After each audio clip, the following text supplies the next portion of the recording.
इस स्लाइड में हम देखते हैं कि ऑडिट रिपोर्ट को बनाते समय कौन कौन से इंटरेस्टिंग पॉइंट्स को ध्यान में रखना चाहिए।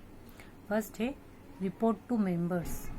जो ऑडिट रिपोर्ट है वह ऑडिट चाहे कोई भी कराए, ऑडिट रिपोर्ट हमेशा ऑडिटर कंपनी के मेंबर्स को ही दी जाती है। कंपनी अधिनियम 2013 की धारा 143 के अंतर्गत एक अंकेशक का कंपनी के सदस्यों को कंपनी की साधारण सभा में प्रस्तुत किए जाने वाले समस्त लेखों पर तथा प्रत्येक चिट्ठा एवं लाभानी खाता विवरण एवं प्रत्येक प्रलेख पर रिपोर्ट देने का अधिकार है।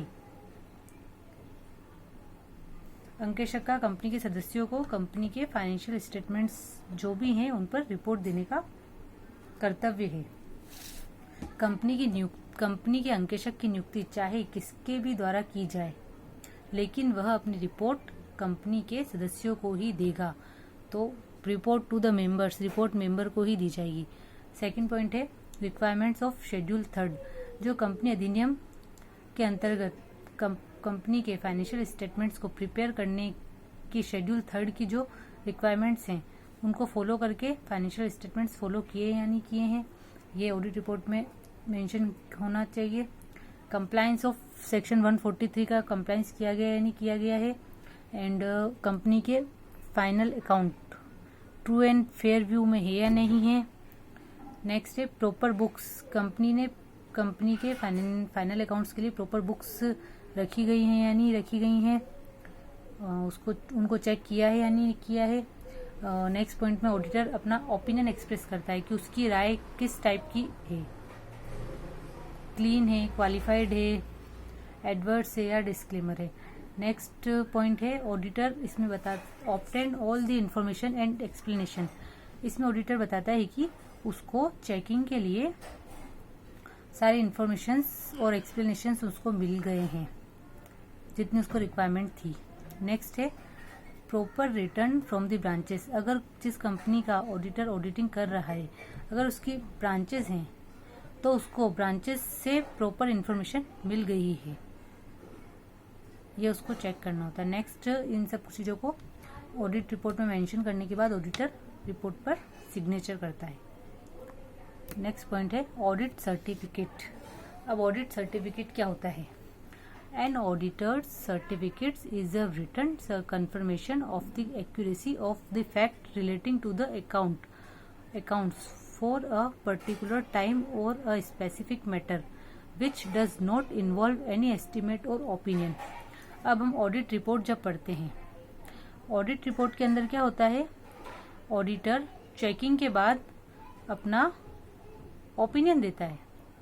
ऑडिटर अपने जो फाइनेंशियल स्टेटमेंट्स है उस पर केवल अपनी राय प्रकट करता है कि जिस दायरे के अंदर उसने जांच की है या जितने स्कोप के अंदर उसने जांच की है उसके अंतर्गत उसकी क्या राय है, जो फाइनेंशियल स्टेटमेंट है उनके ऊपर उसका क्या ओपिनियन है, उसमें केवल वो अपनी राय प्रकट करता है कि उसकी राय में कंपनी के फाइनेंशियल स्टेटमेंट सही है या नहीं है।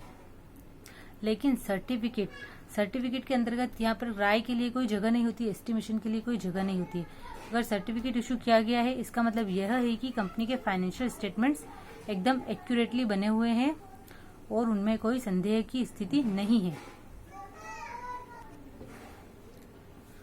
अब हम देखते हैं कि जो कंपनी का ऑडिटर होता है वह एक सर्टिफाइड चार्टर्ड अकाउंटेंट होता है। वह एक ऐसा विशेषज्ञ होता है जिसे लेखा प्रणाली के सिद्धांतों का विशेष ज्ञान होता है, व्यावसायिक कानूनों तथा नियमों का ज्ञान होता है। वह हिसाब किताब की शुद्धता की जांच अच्छे से कर सकता है, उसको एक्सपीरियंस होता है इन सब चीज़ों का। इसके लिए अब ना जो ऑडिटिंग करने के बाद जो सर्टिफिकेट देता है उस पर पूरा विश्वास किया जा सकता है। तो ऑडिट रिपोर्ट के अंदर ओपिनियन होता है। ऑडिट रिपोर्ट में जब टेस्टिंग की जाती है तो सैंपल्स के थ्रू टेस्टिंग की जाती है, टेस्ट चेकिंग की जाती है, तो उसके अंदर हो सकता है कि कहीं पर कुछ मिसमैच हो सकता है, उसमें एक्यूरेसी के अंदर एस्टिमेशन होता है। लेकिन ऑडिट सर्टिफिकेट्स के अंदर एस्टिमेशन एंड ओपिनियन की कोई जगह नहीं होती है, वहां पर करेक्टनेस एंड एक्यूरेसी होती है। ठीक है, अब नेक्स्ट हम देखते हैं ऑडिट। नेक्स्ट हम देखते हैं difference between auditors report and certificate. First है नेचर। ऑडिटर रिपोर्ट का नेचर होता है it is an expression of opinion about the account. तो जो ऑडिट रिपोर्ट होती है वो ओनली ओपिनियन होता है अकाउंट्स के बारे में, उसमें वो केवल अपना ओपिनियन एक्सप्रेस करती है ऑडिट रिपोर्ट। ऑडिट सर्टिफिकेट यह कंफर्मेशन होता है correctness and accuracy about the accounts, मतलब अकाउंट एकदम करेक्ट एंड एक्यूरेट है, उसके लिए सर्टिफिकेट इशू किया जाता है, वही ऑडिट सर्टिफिकेट होता है। नेक्स्ट है basis of audit. The report is based on the assumptions and estimations. क्योंकि ऑडिटर जो है जब ऑडिटिंग करता है तो उसको जितने एविडेंस के थ्रू वो ऑडिटिंग करता है वो सारे उनको चेक नहीं करता है, टेस्ट चेकिंग करता है, और वह कितनी बार अनुमान भी लगा लेता है और एस्टिमेशन भी कर लेता है अपनी तरफ से। तो इसीलिए ऑडिट रिपोर्ट के अंदर राय प्रकट करता है वो। तो यह एस्टिमेशन पर बेस्ड होती है, लेकिन ऑडिट सर्टिफिकेट जो है वह एक्चुअल फिगर्स एंड फैक्ट्स पर बेस्ड होता है और उसी के बेस्ड पर सर्टिफिकेट्स को इशू किया जाता है। तो सर्टिफिकेट ऐसा नहीं है कि ओनली अजम्पशंस के बेसिस पे इशू किया जाए, सर्टिफिकेट एक्चुअल फिगर्स और फैक्ट्स को चेक करने के बाद ही उस पर सर्टिफिकेट इशू किया जाता है। नेक्स्ट है criticism. There may be no criticism about the report. ये रिपोर्ट को क्रिटिसाइज किया जा सकता है, जो ऑडिट रिपोर्ट है क्योंकि वह ओपिनियन है तो उसको क्रिटिसाइज किया जा सकता है, लेकिन जो सर्टिफिकेट है ऑडिट सर्टिफिकेट है उसके अंदर क्रिटिसिज्म का कोई स्कोप ही नहीं होता है, क्योंकि उसके अंदर एक्यूरेसी और करेक्टनेस होती है। वह ऑडिट रिपोर्ट यही बताता है कि हमारे जो ऑडिट सर्टिफिकेट यही बताता है कि जो हमारे फाइनल अकाउंट्स हैं वो एकदम एक्यूरेट एवं करेक्ट हैं, तो उसमें उसको क्रिटिसाइज करने की कहीं पर कोई रिक्वायरमेंट है ही नहीं है। नेक्स्ट है स्कोप। ऑडिट रिपोर्ट जो है उसका स्कोप लार्ज होता है, लेकिन ऑडिट सर्टिफिकेट का स्कोप लिमिटेड होता है। नेक्स्ट है स्कोप ऑफ द एडवाइस।